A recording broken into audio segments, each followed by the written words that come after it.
استاد دانش من جو کئی دفعہ واقعہ میں پڑھ چکا، یہ واقعہ والا آپ نے سنا بھی ہے، لیکن بہرحال اس واقعے میں کیفیت ہی ایسی ہے.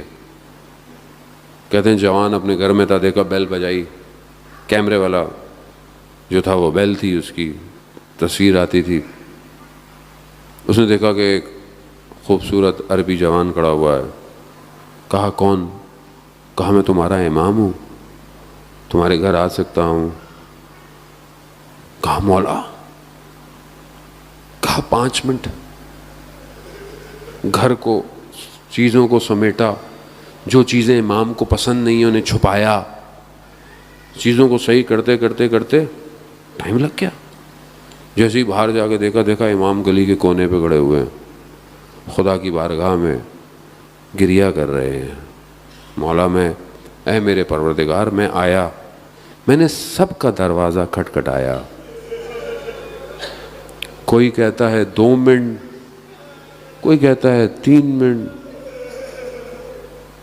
مولا یہ آمادہ نہیں ہے، یہ ریڈی نہیں ہے میرے لیے. خود میں آپ کو کیا کہوں، میں اپنے آپ سے پوچھوں، میں ریڈی ہوں؟ میرا گھر، میرے بچی، میرے بیٹا، میری بیٹیاں، میری وائف، میرے ماں باپ، بہن بھائی، میں نے تیار کیا ان کو. میں ان کو صبح شام امام کا درس دیتا ہوں. میں صبح شام انہیں کہتا ہوں بیٹا آج صبح ہو گئی ہے، آپ نے امام کو یاد کیا، صبح سلام کیا امام کو، امام کی سلامتی کا پہلے صدقہ دیا، بعد میں اپنی سلامتی کا صدقہ دینا ہوتا ہے. جانے محترم دیا؟ دعا عہد پڑھی یا نہیں پڑھی؟ یا فجر بھی نہیں پڑھی؟ یا فجر پڑھی سو گئے؟ جس کی زندگی میں اتنا ٹائم نہ ہو کہ فجر کی نماز کے بعد چند منٹ دعا عہد نہ پڑھ سکے، وہ امام کو کیا دے گا؟ کیا دے گا؟ مجھے بڑا خود تعجب ہوتا ہے بعض اوقات، میں اپنے کسی گھر والوں کو بھی کسی کو دیکھتا ہوں نماز پڑھ کے اٹھ کے چلے جاتے ہیں. کیسے ہو سکتا؟ تجدید عہد نہیں کیا آپ نے امام سے. آج دن کیسا گزرے گا پھر آپ کا بغیر امام کے ہی گزرے گا دن. ظاہر اٹھتے بیٹھتے کھاتے پیتے امام کو یاد کرنا. ایسے تھوڑی کربلا پہنچے ہیں لوگ وہی کربلا پہنچے ہیں جو صبح شام یا حسین کرتے تھے. ہم اپنی زندگیوں میں دیکھیں عزیزان محترم، ہم امام کے ماننے والے ہیں. امام کو جب تک آپ تڑپیں گے نہیں، امام کیسے آئیں گے؟ یاد کیجئے امام کو، کیسے لوگ تھے. یقیناً میں بار بار کہوں گا ان جیسا کوئی نہیں ہو سکتا، لیکن انہوں نے راستہ دکھایا ہمیں. بہرحال مجھے پڑھنا کچھ اور تھا، لیکن وقت بہت تیزی سے جو ہے اپنے آخری مراحل کی طرف آ گیا. آپ دیکھیں کہ جب خط پہنچا حبیب کے پاس، کیونکہ امام کا ذکر آیا اس لیے، ورنہ یہ بہرحال میں مصائب آگے کسی اور دن پڑھتا اور آج میں بہرحال کچھ اور پڑھتا، لیکن بہرحال اب آگے آئے تو ذکر تو کوئی بھی ہو، آنسو قیمتی ہوتا ہے. حبیب کے پاس جب خط پہنچا نا، کوفہ میں پہرے لگے ہوئے تھے.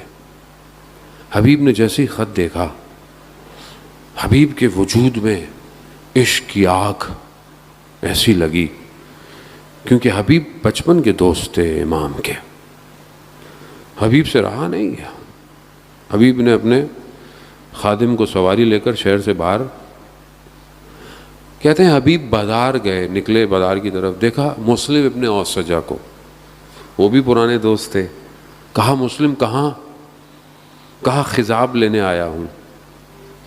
کہا مسلم حسین ابن علی کربلا آ گئے ہیں، ایسا خضاب لگے گا جو قیامت تک یاد رکھا جائے گا. کہتے ہیں مسلم گھر نہیں گیا،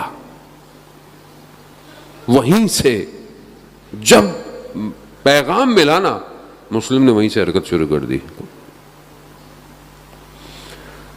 خدا کرے کہ ہمیں بھی جب آواز آئے ہم یہ نہ کہیں کہ میں اپنے کاموں کو سمیٹ لوں، میں اپنے گھر چلا جاؤں. خدا کرے کہ یہ کان پاک رہے کہ جب آئے انا بقیت اللہ تو میرے بھی قدم بڑھنا شروع ہو جائیں امام کی طرف. پہنچ گیا، نکل گئے، یہ بھی نکلے. ابھی بھی گئے.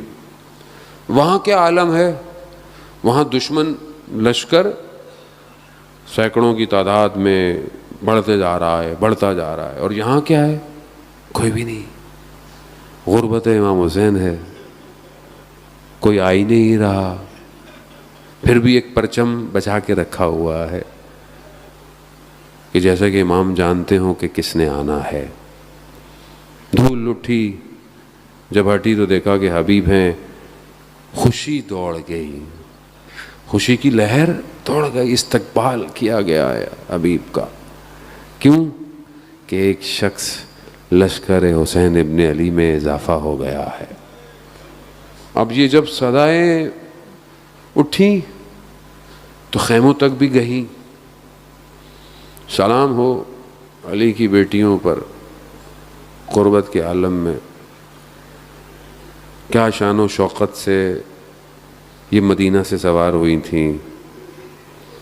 سوار کرنے والے جوان علی اکبر، حضرت عباس علمدار، میں میلیں پردوں میں اور رات کی تاریکی میں. کیا پتا تھا کہ عاشورہ کے بعد کیا ہونے والا ہے.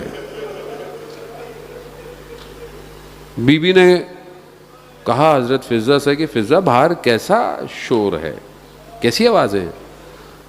وہ پتہ کر کے آئیں. کہا کہ بی بی حبیب آیا ہے. اللہ اکبر اللہ.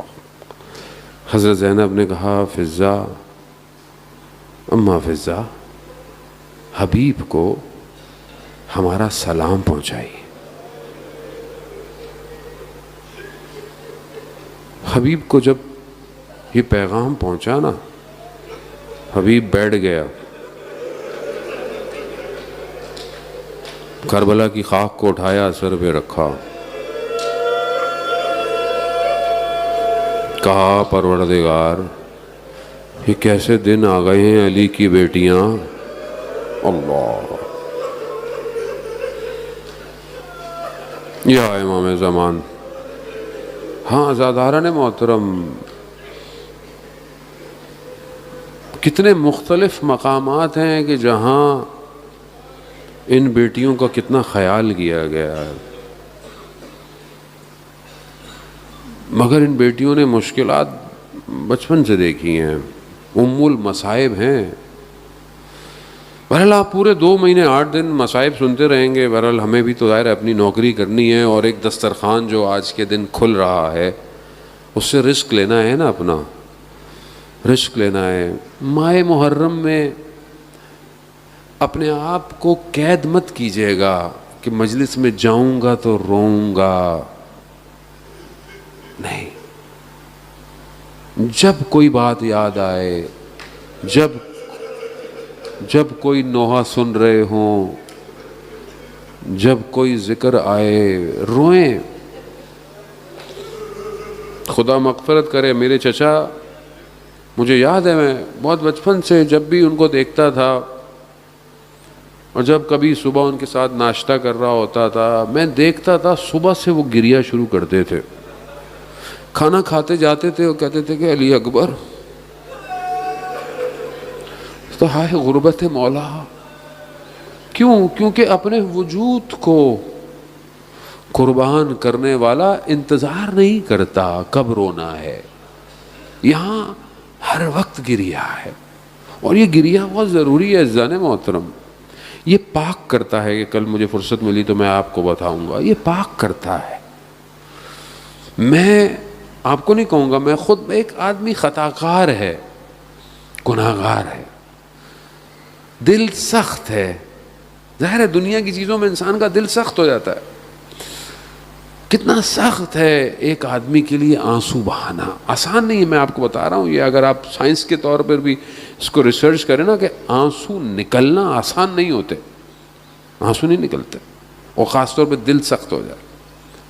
لیکن کتنا کمال ہے کہ ہم کچھ بھی نہیں کرتے، صرف آتے ہیں یہاں، اور یہاں صرف ہم نام سنتے ہیں امام حسین کا. خود بخود وجود تلاطم شروع کرتا ہے. آنسو سجدے کرنا شروع کر دیتے ہیں.